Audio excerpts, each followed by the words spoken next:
Have you heard of tiny.store? They're promoting it on Reddit in the business of crafting community. It's supposed to be a platform, or it is a platform, to promote your products to local people, which is something I've wanted to do. They're just getting started with it, so there are no tried and true tricks for success that I know of. It's it's really simple to put your listings up. Mostly it's photo based, um, like five up to 5 photos of your product and a little bit of description and the price. It's designed to do on your phone, but I'm not good with my phone. You can also do it on your computer. I had to email and ask them to make sure. Yeah. Anyways, all my photos are stored on the computer, not my phone. My phone is a cheap one. It doesn't have that much room. Anyways, I bravely took the plunge. I hate trying to do something I don't know how to do, and answered the few questions that they had to get set up. For me, the biggest choice was, do I sign up as a handmade seller or as a used book seller? It's that split personality thing. I could probably do 2 shops, but that I didn't want to go there. 2 headaches instead of one. So I ended up as a book business who also hand makes stuff. No right answers here. I managed to get a few things listed, and I discovered quickly that it's easy to copy and paste listings from Shopify. I did it one by one. I didn't like mass move because I don't know how to do that, if it's even possible. But it's very impossible from ABE, which is where I sell books. The photos that are listed on there don't work. I ended up with extreme close-up that just shows a small portion of the book cover. The book descriptions it's a form and there's all these little boxes, so you can't copy and have a complete description. So it's pretty much starting from scratch and going one by one. There are no categories to list things into, which isn't ideal especially for someone like me. But even if I only put the handmade stuff, it'd be nice to have bags here, accessories here, hair stuff there, whatever. Yeah, I can't picture, because I haven't looked, what the end experience is going to be for people looking at my shop. Will it be that the latest thing to get put on is what comes up first? They want you to promote it now, with like 3 things on it, and I don't think I should. But how many things should I list before I start to promote it? I know darned well that people will give you one try, and if you don't live up to their expectations, they spit you out and don't try you again. But if I never promote, no one will ever see it. And where do you promote to promote locally? Facebook? Next door? Where do you promote to a local audience who are going to have to come and pick up or meet somewhere with their purchases? Can you do that on Twitter or Instagram? Target a local audience? I don't know. I don't know enough to know how to do any of these things. I'm not good with this stuff. I struggle. But all I can think of for now is Facebook and Nextdoor. So, do I overwhelm people with tons of items? There's no way I'm ever going to get all my 8,000 plus books listed one by one. And that would be a mess anyways. Do I wait till I've got like 10 products? Is there a sweet spot? 20? So far, I've only picked out expensive books that look very antique, which is not really mostly what I carry. But anyways, book selling is very different to handmade selling. Everyone can use a tote bag, But an 1880s book on architecture, that's a very specific person, and there might not even be anyone like that in my little town. Most of my, well, I don't promote locally. Most of my books sell far away, don't they? Anyways, I'm experimenting. I have no idea if I'll ever sell anything because of tiny.store. So I didn't want to put too terribly much effort into it at first, anyways. When things are slow, I tend to branch out and try different things. I put products that are already listed on one platform on another. Sometimes that works. I have to be really organized though and make sure to mark things as sold everywhere that they're listed, which can be a pain. But it gets embarrassing to tell people after the fact that, whoops, you can't buy that. I don't have it anymore. At least I try to keep myself going, because even though things are slow now, they will be better sometime. How long can this darned government shutdown go on? Don't answer that. Anyways, I keep making things and listing things for when things start going again. And live on my extreme budget, which can get very maddening, but just keep looking ahead. Things will get better. First, of course, I always panic. It's such a swift drop off. You're rolling along making a doable amount of money, and all of a sudden people stop buying. I have to calm myself down and remind myself that I've lived through slow periods before and they always end. Plus, I've kind of got a system. Kinda. I never make much money on eBay, but it's free to list and things can sit there till they sell.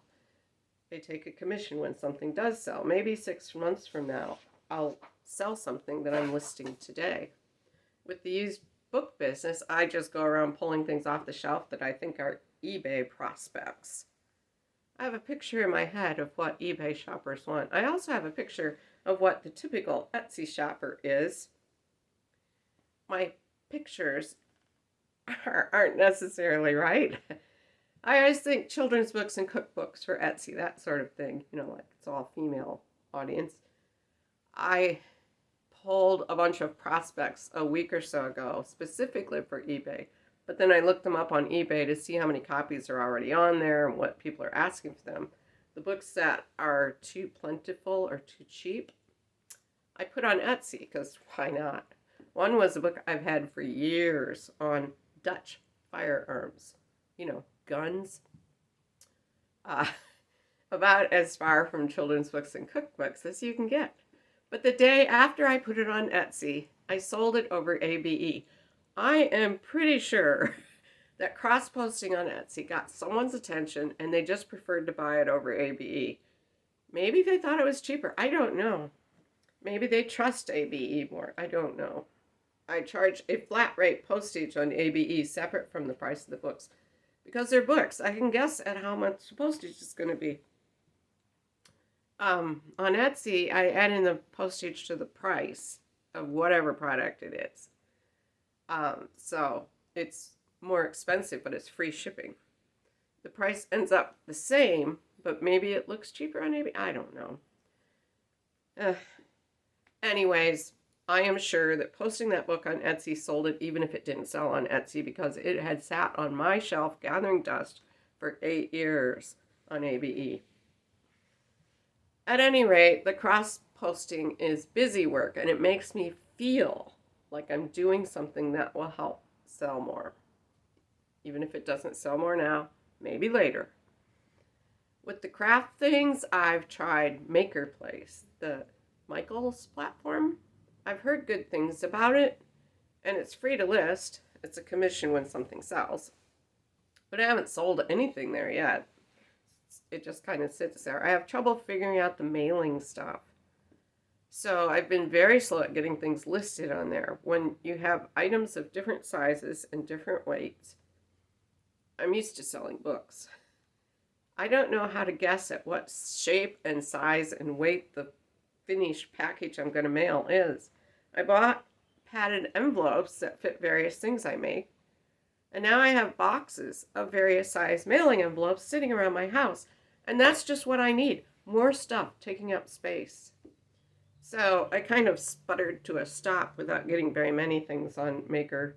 I started with the tiny things, then went up to a little bit bigger and kind of almost medium, and stopped because I had big things.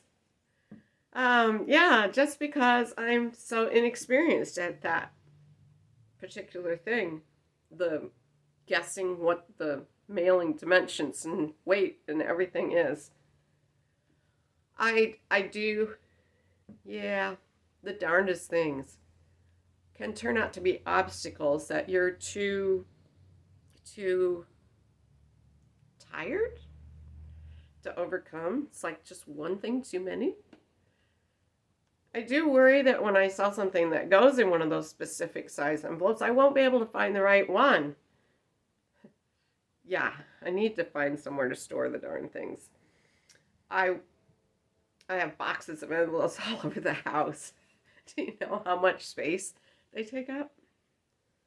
I've always wanted to try advertising, well, promoting, the free promoting more locally, but I didn't know how to. I see other people's cute little posts of things they make, and the design of those posts seems to be beyond me. I am no good at it.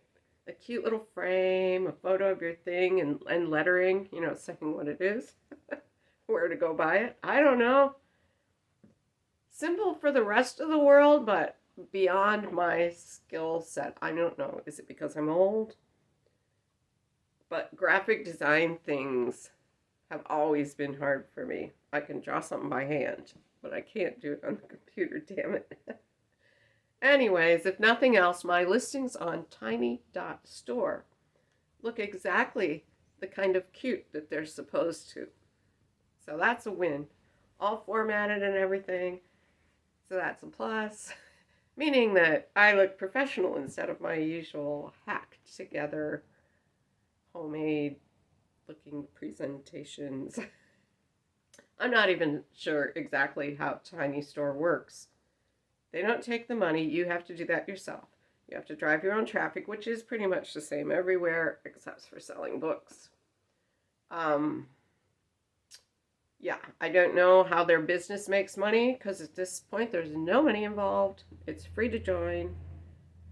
I'm sure there will be some way of them making money at some point. But for now, whatever. I'm going to try it.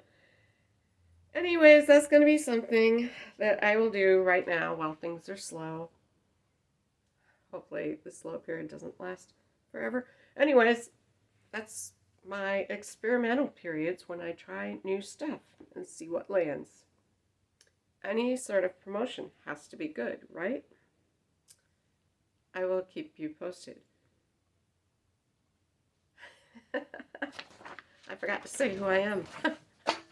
I'm Cher. And I'm a musician that has two businesses.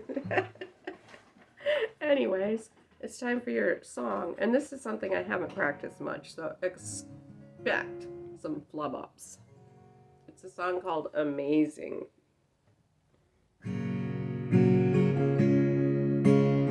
You never wanted me in the first place. You let me hang around and adore you. You like me standing off in a corner watching you with love-struck eyes. I was a conversation piece. I was good for your image. And as time went by, you got used to me. You tossed me little scraps of attention, careless, kind words, a little pat on the head. You taught me to do tricks. You liked showing me off to your friends. They were quite entertained as I jumped through hoops and fetched your slippers. You let me lay at your feet, but you didn't let me up on the furniture. Certainly not up on your bed. Well, I knew my place. never once had second thoughts about whether you deserve this blind devotion. This says something about you, I think. And the fact that I hung around so long on corners of your life says something about me. Something rather sad and pathetic. Yeah. Whatever. I learned to live on very little sustenance. I treasured each little crumb as though it were gold.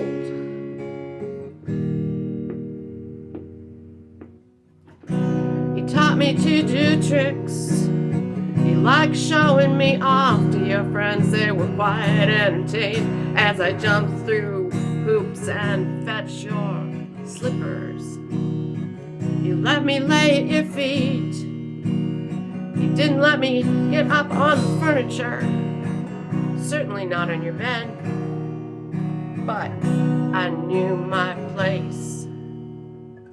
It was really quite amazing when you think about it. As time went by, we developed quite an intricate act. As I walked on a tightrope, holding my parasol in my teeth, you would watch critically and let me know when I failed. But you got bored of me eventually and cut me loose. You set me adrift, put me out on the street to make my own way, which is probably better for me than it is for you. Yeah. Because I've lost nothing but you lost me. I've lost nothing and you lost me. I've lost nothing and you lost me. I've lost nothing, but you've lost me.